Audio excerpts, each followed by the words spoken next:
Ano-ano nga bang document ang kailangan asikasuhin ng isang OFW na nanganak dito sa Taiwan? 8 years na ngang factory worker ang kapatid ko dito sa Taiwan. First baby niya to. Una, paglabas ni baby, i-orient kayo ng nurse. Doon yan sa mga kailangan gawin kay baby. Yung hearing test, yung newborn screening, lahat yan gagawin na kay baby bago kayo lumabas ng ospital. Then after ng clearance ng doktor, pwede na kayong lumabas. Babayad muna kayo dun sa nursing station dun sa ward. Pag meron na kayong hawak na receipt, pupunta naman kayo dun sa referral or admission center. Ipapakita nyo lang yung hawak nyong resibo, tapos ibibigay na sa inyo yung copy ng mga birth certificate na ni-request nyo. Double check nyo nga pala yung mga birth certificate kung tama po yung information na nandun. Kung hindi kayo kasal at apelyido ng nanay yung ginamit, kailangan walang nakalagay na middle initial ng bata. Paglabas namin ng ospital on the next day, nagpunta naman ako sa labor para magpasa ng maternity benefits. Ito yung iniintay ng lahat. Pakipost na lang po nitong video and pakibasa po kung ano po yung mga requirements na kailangan sa pagpapasa. After 2 weeks of submission, pumasok na agad sa bank account ng kapatid ko yung pera, 96,000 NT, nasa 169,000 sa peso. Next po is sa immigration agency. Nagpasa po kami dito ng birth certificate ni baby, passport size na picture. 2 weeks old pa lang po si baby niyan, pero kailangan po nakadilat po yung mata ng baby sa picture. Para naman po ito sa application ng ARC ni baby. 1 year validity lang po ito. Renewable, depende sa ARC ng nanay. Hanggat valid po yung ARC ng nanay, pwede po magstay yung bata dito. Chinese translation po yung kailangan na birth certificate. Then 1,000 NT po yung bayad for registration. After 1 month of submission, bibigyan kayo ng date kung kailan nyo babalikan at makukuha yung ARC ni baby.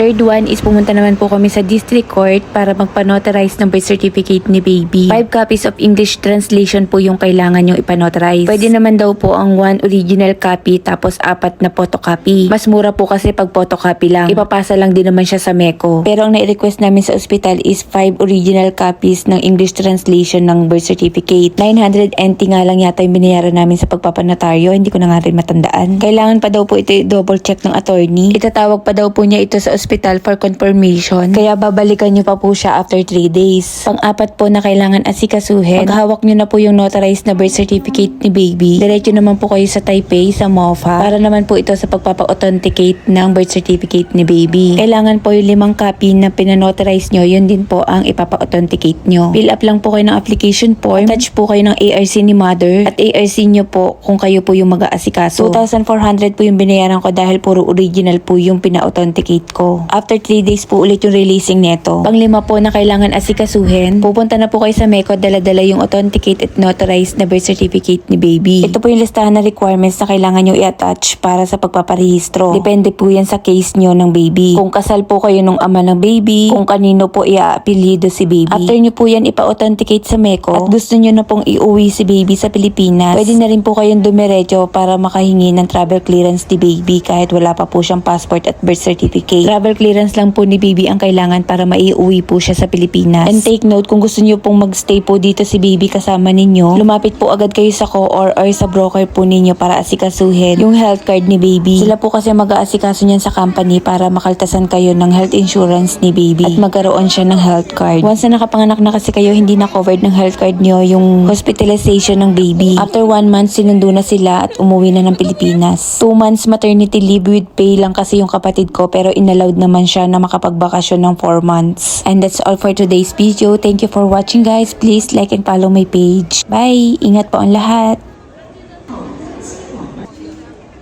Ikaw ano ha? Nak!